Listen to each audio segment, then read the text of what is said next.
আপনাকে ধন্যবাদ। ইতিমধ্যেই সকাল 10:30টায় জাতীয় সংসদের প্রথম অধিবেশনের যে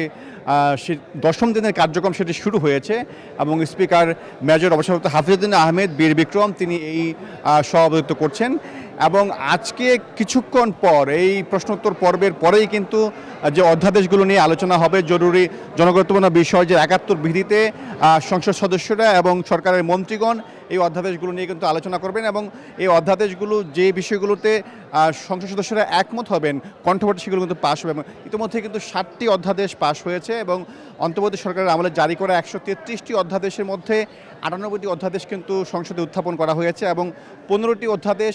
সংশোধিত আকারে সংসদে উত্থাপনের জন্য সুপারিশ করেছে বিশেষ কমিটি এবং 16টি অধ্যাদেশকে কিন্তু আরও অধিকতর যাচাই বাছাই করে শক্তিশালী করে পরবর্তীতে সংসদে উত্থাপন করার কথা বলা হয়েছে এবং 4টি অধ্যাদেশকে কিন্তু ইতিমধ্যেই কিন্তু রহিতকরণের মাধ্যমে হেফাজত করার জন্য যে সুপারিশ সেটি কিন্তু বিশেষ কমিটি সুপারিশ করেছে এবং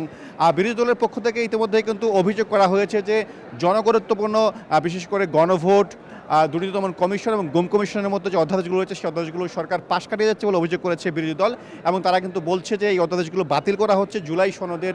বিরুদ্ধে অবস্থান নেওয়া, সে কারণে কিন্তু তাদের পক্ষ থেকে কিন্তু আপত্তি রয়েছে এবং অন্যদিকে সরকারি দল কিন্তু বলেছে যে তারা জুলাই সনদকে বাস্তবায়ন করতে চায় এবং সংবিধানের সঙ্গে সামঞ্জস্য রেখেই কিন্তু তারা অধ্যাদেশগুলো তারা বাস্তবায়ন করতে চায়। এই ছিল আমার কাছে জাতীয় সংসদ থেকে সর্বশেষ।